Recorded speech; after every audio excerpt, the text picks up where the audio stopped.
জানিয়ে দেব এই মুহূর্তে আমাদের হাতে পাওয়া গুরুত্বপূর্ণ সব আপডেট বাংলা সংবাদ। প্রথমেই জানিয়ে দেব শাপলা প্রতীক পাচ্ছে না এনসিপি। এরপর থাকছে ডিসেম্বরের মধ্যে নির্বাচনের প্রস্তুতি শেষ করার নির্দেশ প্রধান উপদেষ্টার। আরও জানিয়ে দেব ফেনীতে প্লাবিত হচ্ছে নতুন নতুন এলাকা, নেই বিদ্যুৎ ও মোবাইল নেটওয়ার্ক।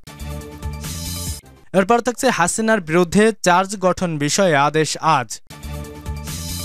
এবং সর্বশেষ জানিয়ে দেব বন্যায় ৩ বোর্ডের এইচএসসি পরীক্ষা স্থগিত। এতক্ষণ শুনছিলেন সংবাদ শিরোনাম, এখন বিস্তারিত। তবে তার আগে অনুরোধ থাকবে এই ভিডিওটিতে একটি লাইক এবং কমেন্ট করে জানিয়ে দিন কোন জেলা থেকে বা কোথা থেকে আপনি আমাদের এই ভিডিওটি দেখছেন এবং শুনছেন।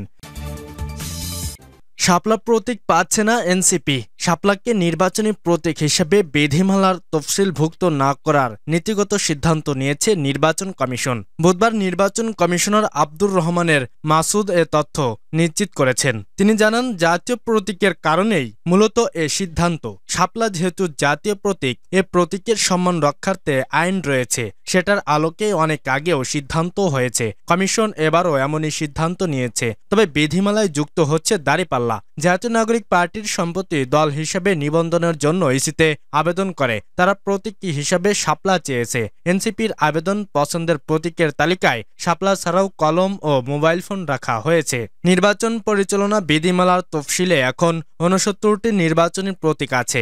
আগামী সংসদ নির্বাচন সামনে রেখে প্রতীকের সংখ্যা বাড়ানোর উদ্যোগ নিয়েছে নির্বাচন কমিশন। এবার দল ও স্বতন্ত্র প্রার্থীদের জন্য মোট প্রতীক ১০০-র বেশি করার চিন্তা করছে ইসি। সংশ্লিষ্ট সূত্র জানায়, প্রতীক তালিকায় তফসিল সংবেদনের জন্য ইসির সিদ্ধান্ত শীঘ্রই ভেটিংয়ের জন্য আইন মন্ত্রণালয়ে পাঠানো হবে।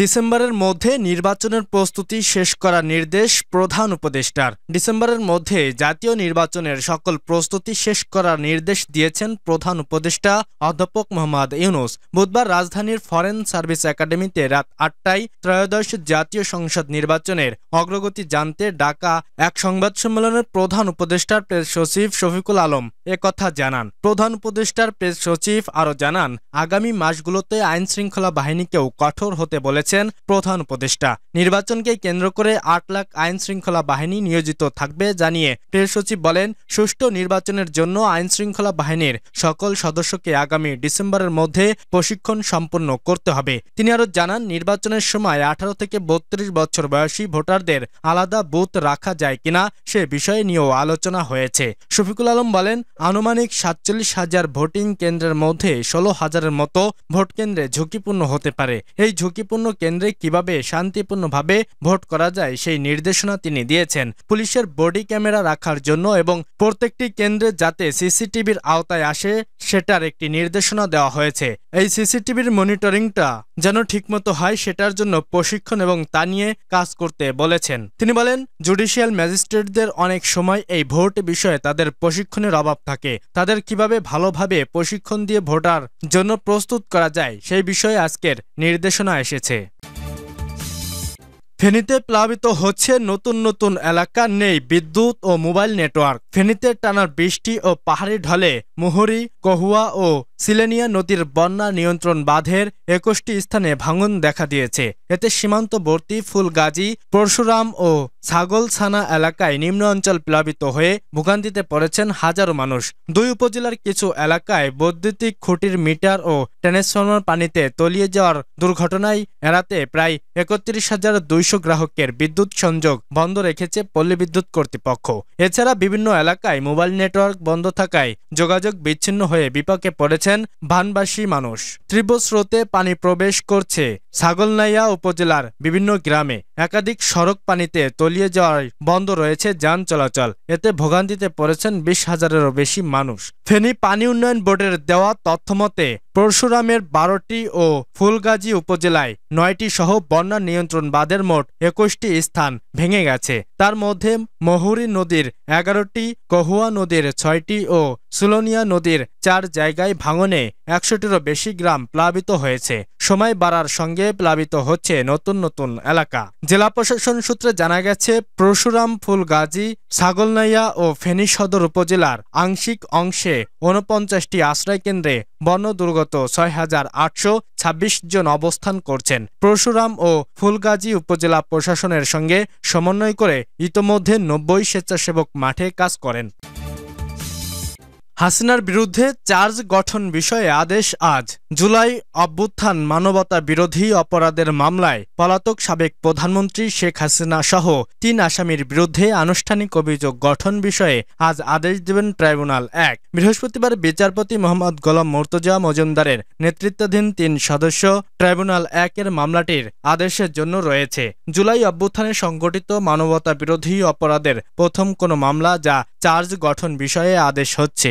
মামলায় অন্য ২ আসামি হচ্ছেন সাবেক স্বরাষ্ট্রমন্ত্রী আসাদুজ্জামান খান কামাল এবং অভ্যুত্থানের সময়ে আইজিপি চৌধুরী আব্দুল্লাহ আল মামুন। মানবতা বিরোধী অপরাধের এ মামলায় শেখ হাসিনাকে নির্দেশদাতা হিসেবে উল্লেখ করা হয়েছে। অভিযোগ গঠন হলে এর মধ্যে দিয়ে শেখ হাসিনার বিরুদ্ধে প্রথম কোনো মামলায় আনুষ্ঠানিক বিচার শুরু হবে। এই মামলায় গ্রেপ্তার একমাত্র আসামি চৌধুরী আব্দুল্লাহ আল মামুনকে আজ ট্রাইব্যুনালে হাজির করা হবে বলে প্রসিকিউশন জানিয়েছে। শেখ হাসিনার বিরুদ্ধে প্রথম মামলার বিচারে জুলাই অভ্যুত্থানে ভুক্তভোগী পরিবার সহ সারা দেশের মানুষের দৃষ্টি এখন ট্রাইব্যুনালের দিকে। Prosecutor B M. সুলতান মাহমুদ যুগান্তরকে বলেন, শেখ হাসিনা সহ ৩ আসামির বিরুদ্ধে আনুষ্ঠানিক অভিযোগ গঠন বিষয়ে আদেশের জন্য আজ দিন ধার্য আছে।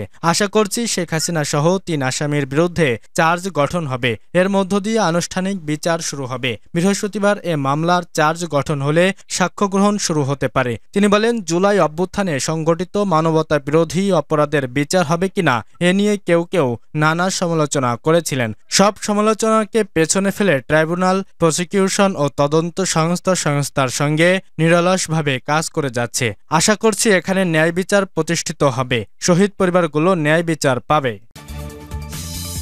বন্যায় ৩ বোর্ডের এইচএসসি পরীক্ষা স্থগিত। সারা দেশে চলমান বন্যা পরিস্থিতির কারণে আজ বৃহস্পতিবার অনুষ্ঠিত এইচএসসি ও সমমানের পরীক্ষা ৩টি শিক্ষা বোর্ডের অধীনে স্থগিত করা হয়েছে। বোর্ডগুলো হলো কুমিল্লা শিক্ষা বোর্ড, বাংলাদেশ মাদ্রাসা শিক্ষা বোর্ড ও বাংলাদেশ কারিগরি শিক্ষা বোর্ড। বুধবার রাত 11:30টার পর পৃথক বিজ্ঞপ্তির মাধ্যমে এসব বোর্ড থেকে পরীক্ষা স্থগিতের ঘোষণা দেওয়া হয়। তারা জানিয়েছে, স্থগিত হওয়া পরীক্ষার নতুন সময়সূচি পরবর্তীতে বিজ্ঞপ্তি আকারে জানানো হবে। কুমিল্লা শিক্ষা বোর্ডের পরীক্ষা স্থগিত। কুমিল্লা শিক্ষা বোর্ডের বিজ্ঞপ্তিতে বলা হয়েছে, ভারী বর্ষণ ও উজান থেকে নেমে আসা ঢলের কারণে ফেনী ও নোয়াখালী জেলার বিভিন্ন এলাকা প্লাবিত হওয়ায় 10 জুলাইয়ের পরীক্ষা স্থগিত করা হয়েছে। তবে 13 জুলাই থেকে পূর্ব ঘোষিত সময়সূচি অনুযায়ী অন্যান্য পরীক্ষা যথারীতি চলবে। মাদ্রাসা শিক্ষা বোর্ডের আলিম পরীক্ষা স্থগিত। মাদ্রাসা শিক্ষা বোর্ডের পরীক্ষা নিয়ন্ত্রক প্রফেসর ডক্টর মোহাম্মদ কামরুল হাসান গণমাধ্যমকে বলেন, সারা দেশে আলিম পরীক্ষা স্থগিত করা হয়েছে। তবে পরীক্ষা স্থগিতের সুনির্দিষ্ট কারণ বা